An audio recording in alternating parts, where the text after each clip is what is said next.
So it's essay 5, let's say here. He starts with the big question, to understand the details of halachas that are not common at all. It's possible that they never existed. And certainly they won't exist in the future. For example, the laws of pigel. So, apropos, pigel, someone has thoughts of eating the animal after the allotted time.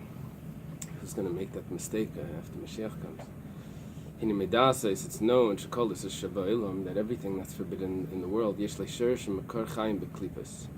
has to have a source above.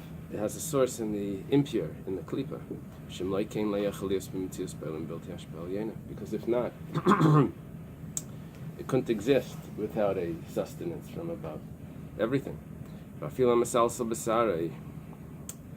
Even someone that plays with his hair, he beautifies his hair. It's not something I'm guilty of. And the like. At that moment, he receives his life from the chambers of Klipa, like 72 or something. As the Zohar writes, V'hilkach, and therefore, even the details of the forbidden things that did not come into actuality in this physical world, but nevertheless, but their source exists in the upper chambers. It didn't make its way down through the spiritual evolution into physicality, but it still exists. And even those details, that it's possible that they never were, and they never will be in actuality. For example, mistakes or things that were done by accident. A Gemara that we learned, Shata v'kara l'chi asiri, for example, by Meiser. If someone called the 9th one, he's supposed to announce this is the 10th one. The 9th one, he said, it's the 10th one. We said that becomes a carbon as well, right? Ukiya gavna, in the like. It's impossible to do this on purpose, that the klipa should be on this, because these are things that only happen by mistake. The Alter Rebbe here writes interesting. He says it's possible that they don't even exist in the chambers of Klipa above. The Tzemach Tzedek adds in here, nearly, Mashikasav Yechaliyas, this that he says that it's possible, like as if it's unclear. Almad Lebrirale, that it was unclear to the Alter Rebbe, because it could be that it comes from Naiga as opposed to Klipa. Naiga is the in the middle of Klipa and Kedusha. Because it's something that's done by mistake, so it has a source, a different source, but it's got to have a source. Not that it doesn't have a source. It has a source. It's just not in Klipa. It's from Naiga, possibly. It exists. Lahavdil. It exists in the supernal wisdom, that it came down. To Moshe Rabbeinu at Sinai. K'maymar, as it says, Mashakol, it's supposed to be K'maymar Shakolma, or Mashakol Talmud Vasagas L'Chadesh, what every student will come up with in the future. Everything was taught to Moshe, so it was definitely taught to Moshe. It means that it exists in Chachmila. All the questions of Rabbi Yirmiyah, they all exist, even if they don't exist in actuality. But they definitely exist in Chachmila because it was given to Moshe Rabbeinu. And he brings the case of Karachtei Chulu Perek Dal Dechol. I don't know why specifically this case, but it's like an obscure case of an animal a bachar that's being born, and instead of it coming out, it gets wrapped up in another animal.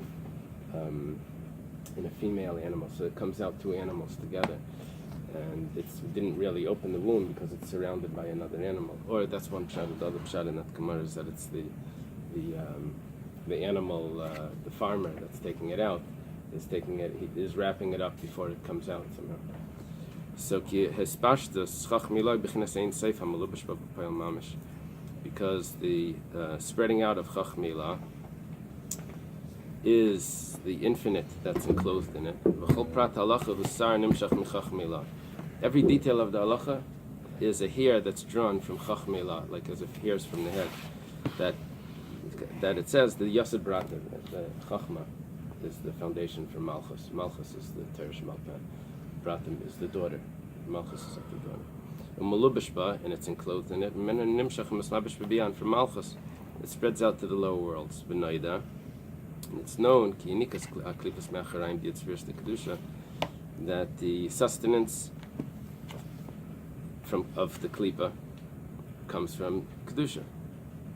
Befrat, specifically, Malabashim, the Yud spheres to Biyah. Specifically, it's enclosed into the 10 spheres of Biyah. Befrat, and even specifically again, like more specific, the Yitzir of Asiya. It's enclosed into the 2 lower worlds. Hamuravim Beklipas, that over there it's mixed with Klipa. Kanaida Shini Kasam B'chinas HaLavushim. As it's known that their sustenance comes from the Lavushim, which means the outer parts. And here's where we get to the answer. Through our involvement in the halachas with speech or thought, so the klipa is separated from the holiness. As it says in the Tikkun Zayar, to separate, etc. He doesn't bring us the whole statement. It's known what they said, what it says regarding why the temple was destroyed,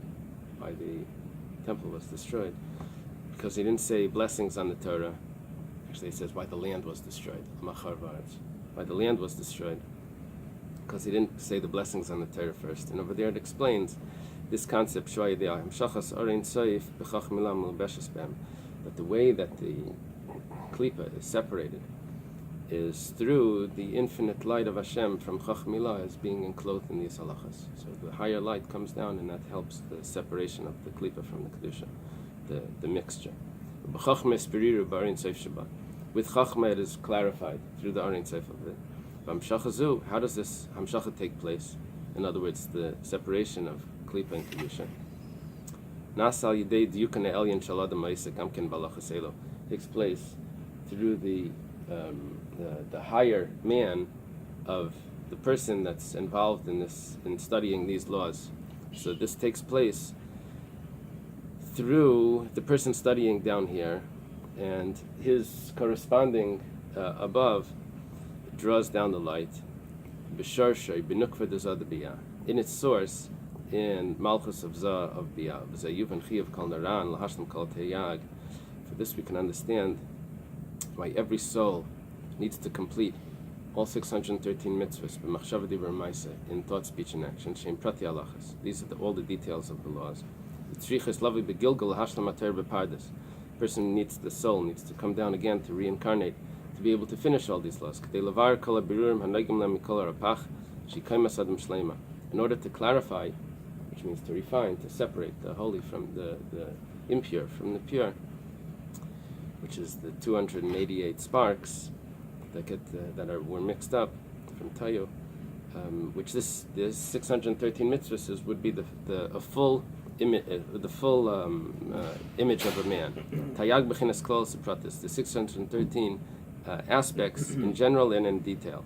Abadlas lavai in the future, kishliyush lamabirur, when this refinement, avodas iberurim, will be finished.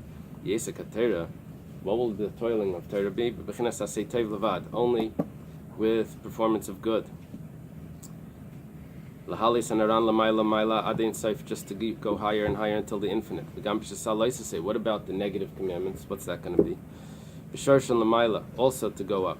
Shen gvuras kedushas, what's the source of that? Even higher than the klipa, the source would be in the severity, in the gvuras, the holy gvuras. Lamtikan, to sweeten them, b'chasadim, baramach mitzvahs asay l'kolam yachad, with the 248 positive commands, and to join them together. Valkain, haTorah kol nitzchos b'chol prata. The Torah is infinite in its generality and in its details. Shkam prati halachas.